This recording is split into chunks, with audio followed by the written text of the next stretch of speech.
TV Informativo. Aqui o Vale se vê.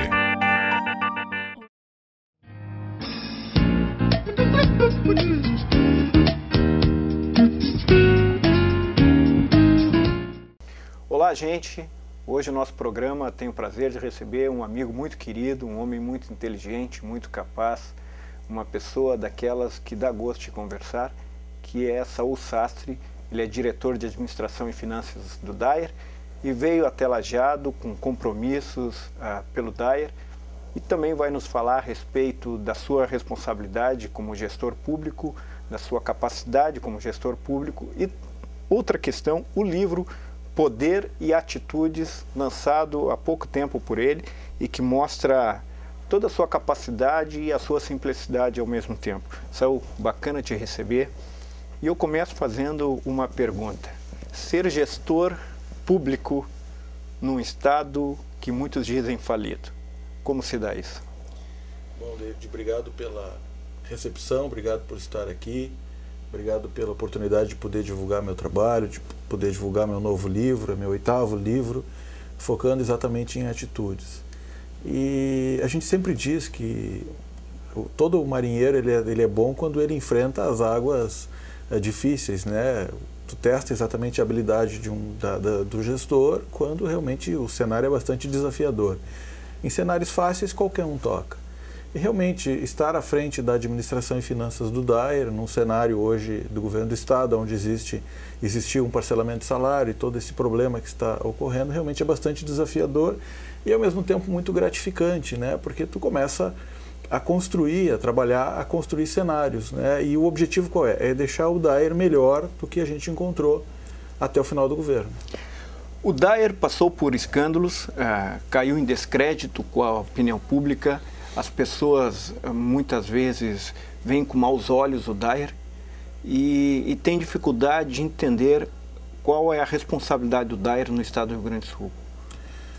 O DAER hoje ele é responsável, há muito tempo é responsável pela logística rodoviária, pelo transporte rodoviário no Rio Grande do Sul. O próprio CRBM, que é o Comando Rodoviário, ele é oriundo do DAER. E hoje ainda todo o patrimônio do CRBM é administrado por nós lá dentro do DAER. Tem a autoridade de trânsito no Rio Grande do Sul, é o diretor-geral do DAER, Ricardo Nunes, hoje. Então, assim, realmente é um órgão que ele se desgastou muito ao longo do tempo. E o que manteve ele vivo por esse período todo realmente são os servidores, que são pessoas, na grande maioria, maravilhosas. Logicamente que sempre tem aqueles que quando não vão trabalhar, aqueles que toda empresa tem isso, né? Aqueles que atrapalham o crescimento do negócio. Tem uns que quando não vão trabalhar a empresa cresce. E tem outros que vão para lá e fazem o seu trabalho maravilhosamente e fazem a grande diferença. Dia 11 agora nós completamos 78 anos e como toda organização, toda a situação que queira continuar pelo tempo, precisa se reinventar. O DAER hoje ele precisa passar por um processo de reinvenção. É um projeto não só de governo, um projeto de Estado. Nós temos que redefinir a missão do DAER. O DAER, como eu disse, é uma empresa de logística rodoviária. Ele administra aqui em todo o estado as rodoviárias, que são mais de 200, incluindo a de Porto Alegre. Ele administra todas as linhas de transporte de longo curso. Ele administra todo o fretamento e o turismo no estado e também a questão das cargas pesadas quando entram aqui no interior. Como se não bastasse a área de domínio, que é a parte ali dos acostamentos e tudo, das estradas, sinalização das estradas, pardais, lombadas eletrônicas e ainda, que o pessoal pensa que é a principal função do DAER, manutenção e conserto e construção de estradas. E aí entra acessos regionais, entradas de cidades, né, acesso às cidades e tal. Ou seja, é uma grande missão. São 12 mil quilômetros de rodovias estaduais, 7 mil pavimentadas e 5 mil não. Então, realmente é muita coisa, né, e isso tem que ser redefinido. Eu acredito que um DAER mais focado em construção e manutenção de estradas seria um DAER mais eficiente.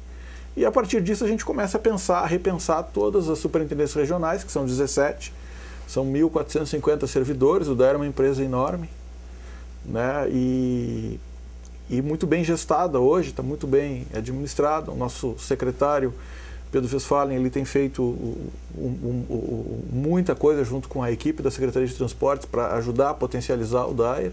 E o futuro é bom, eu vejo o futuro bom. Assim, o futuro vem com uma nova missão, o futuro vem com novos projetos. É um período muito nevrálgico. Nesta questão, o período que vivemos, um período em que o ente federativo, o Estado do Rio Grande do Sul, não tem poder de investimento. Nós sabemos que as crises que se sucederam hoje levaram o Estado do Rio Grande do Sul a estar em profunda necessidade. Nós sabemos que, obviamente, o DAER acaba não tendo recursos para completar obras, para fazer aquilo que deve ser feito, principalmente nestas estradas, que é uma das preocupações dos cidadãos gaúchos. O que é possível fazer, não se tendo recursos?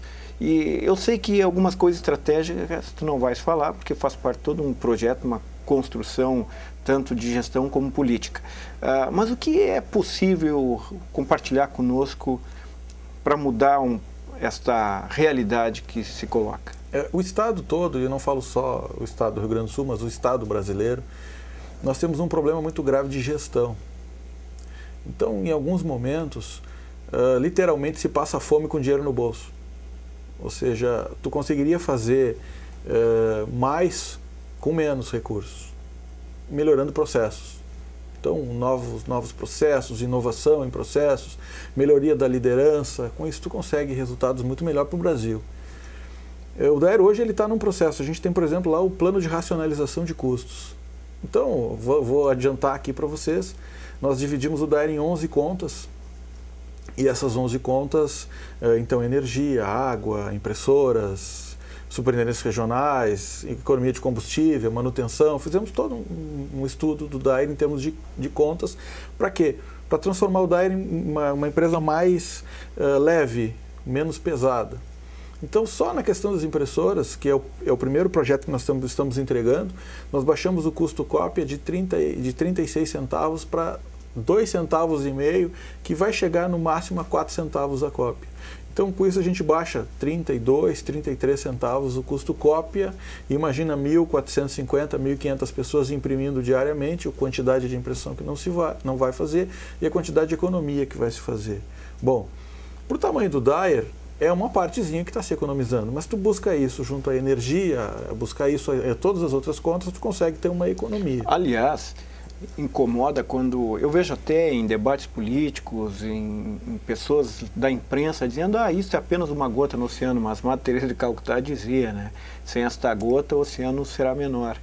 Exato. Então é necessário. Exatamente. Então, e isso também entra na questão do servidor, em fazer mais com menos.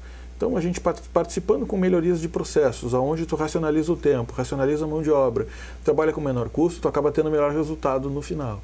Além disso, o DAER hoje está contemplado por vários projetos do Banco Mundial e isso nos traz verbas para dar continuidade numa série de projetos, que é uma luta constante do nosso diretor-geral e do secretário, exatamente para manter o nível de obras e, inclusive, intensificar. Hoje, aqui na região de Lajeado, nós estamos com 3 obras, né? Uma obra de um acesso para uma cidade que eu não lembro agora, foi muita informação do superintendente Luciano, que vem fazendo um belo trabalho com a sua equipe aqui, nosso superintendente aqui do DAER, da região, e nós temos 2 convênios com 2 prefeituras aqui, e devemos chegar a 8.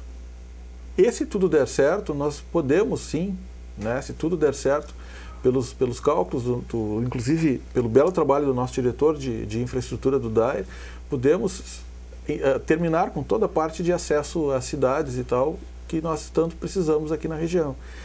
Então, não é uma promessa, mas é uma expectativa nossa. Claro. Né? E como é que tu faz isso? Em todas as dificuldades financeiras e tal. Como é que tu faz isso? Tu faz isso com gestão. Então, eu posso dizer assim, nós no DAER somos otimistas. Né? Nós sabemos da realidade, a realidade é dura. É árdua a situação, mas nós acreditamos que vai melhorar e acreditamos que nós vamos conseguir atingir os nossos objetivos, região por região no Rio Grande do Sul. Mudando um pouco de assunto, eu quero falar neste livro, que é um dos 8 que tens, O Poder das Atitudes. Saul Sastre como escritor. Onde se dá? Como começa? Na verdade, quando perguntam para mim a minha profissão, David, eu digo que sou escritor.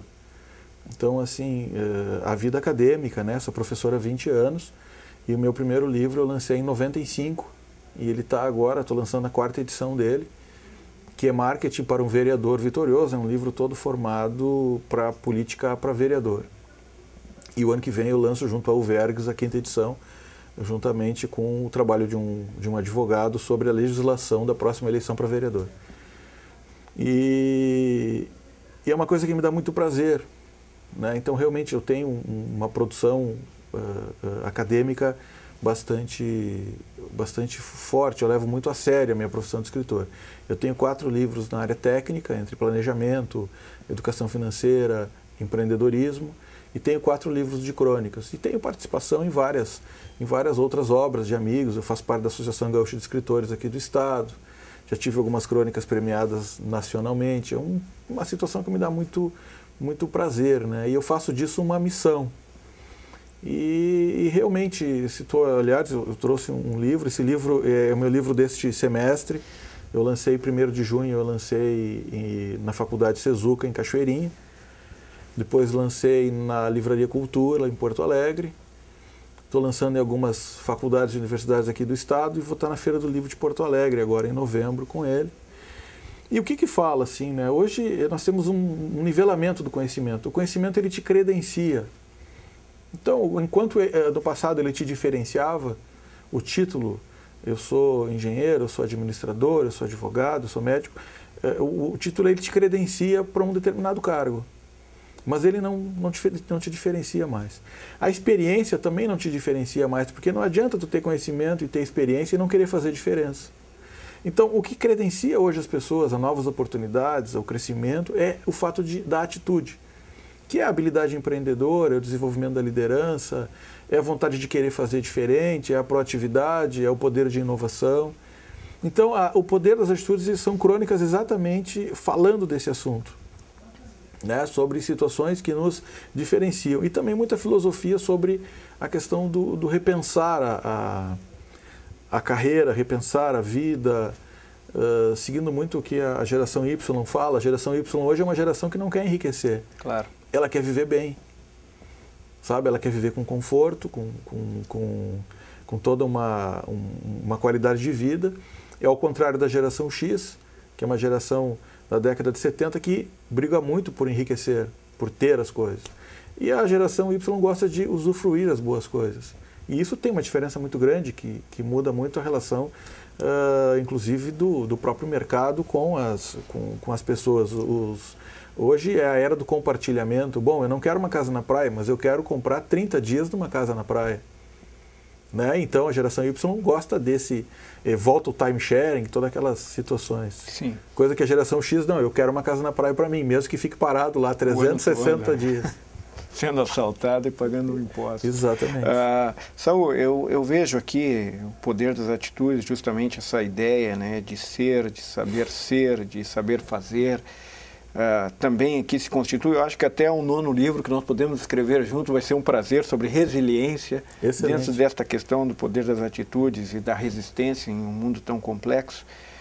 E a última pergunta que te faço é justamente isso. Numa pós-modernidade de tanto individualismo, de tantos dissabores e descrenças, como ter atitudes positivas, como ser pessoa, como se constituir num mundo complexo? Bom, um dos temas, David, que eu estudo muito, inclusive tenho escrito muito sobre isso, é sobre a questão da espiritualidade. A espiritualidade, ela tem a ver com missão, visão e valores de vida. Então, hoje, realmente, a sociedade, não só a brasileira, mas muitos países, assim, capitalistas, é o ter, né? O ter. E aqui no Brasil, mais ainda específico, é o ter para poder ser. E ninguém explica muito como ter. Então, o ter pode ser até um pouco antiético. O ser pode ser até, sabe, para tu ser alguém, tu pode até ser um pouco antiético. E isso tem gerado um problema muito grande de valores nas pessoas. Então tu deixa muitas vezes de valorizar um pai de família que educa os filhos e cumpre a sua missão de pai para valorizar aquela pessoa que lesa o Estado, que não paga os impostos, ou então aquele gestor público que fica fazendo falcatruagem, e tudo espalhado pela própria mídia aí. Então, acredito que as questões da espiritualidade, visão, o que eu estou fazendo na minha vida, onde é que eu vou chegar, a missão, para que eu nasci, para que de fato eu estou aproveitando a minha vida, né? Tu ter isso muito definido, ou procurar definir isso, realmente tu consegue ter mais qualidade na tua vida. E esse egoísmo todo, né? Porque hoje a gente vive numa situação muito egoísmo na parte da sociedade. Eu quero me dar bem, o resto que se rale. Né? E a gente vê isso muito assim nas empresas públicas, nas empresas privadas. Eu quero receber o meu salário. Bom, se eu vou devolver isso depois, é outro problema, né? Se eu vou dar retorno sobre aquilo que eu estou colaborando, né? Então, a grande saída, e eu não falo de religiosidade, né? Religiosidade é como assim, espiritualidade é a luz e a religiosidade é uma vela. Espiritualidade também tem a ver com relações de amor? Espiritualidade tem tudo a ver com relações de amor, né?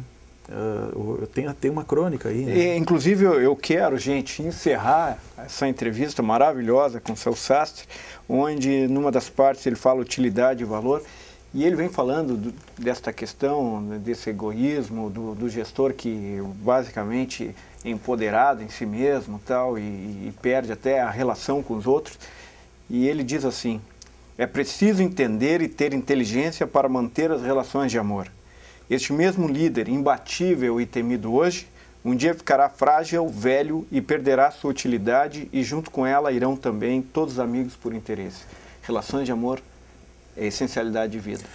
Nessa nossa linha egoísta de sociedade, as pessoas acham que ocupam um cargo, porque tem alguma instrução a mais, se acham superiores às outras pessoas. E acabam muitas vezes esquecendo a família, esquecendo aqueles amigos do peito que gostam de ti, não gostam do que tu é. E depois que o tempo vai passando e os cabelinhos vão branqueando e as situações vão se depurando, principalmente na terceira idade, na quarta idade, tu começa a ficar somente com as pessoas que gostam da tua inutilidade. Ou seja, tu não precisa ser útil, eles vão gostar de ti igualmente. E uma das situações que o líder muitas vezes esquece é isso. Né? Ele acha que todo mundo gosta dele, na verdade não gostam dele, gostam do cargo dele, gostam do que ele representa na sociedade. Então a gente chama atenção para isso na crônica. A crônica fala sobre a liderança em si, e é um dos temas que eu dou aula, é um dos temas que eu estudo muito, né? Que vem a cada tempo a liderança ela muda, porque as pessoas mudam e o estilo de ter resultado com pessoas muda também. Mas a gente sempre deve lembrar. Eu sempre tenho aquela prioridade que a maçonaria muito fala, né? Primeiro a família, depois o trabalho, né? E depois entra então as outras relações. Eu quero te agradecer, muito obrigado, meu amigo. É uma alegria tê-lo aqui, é uma alegria ter você, nosso telespectador. Até o próximo, tchau.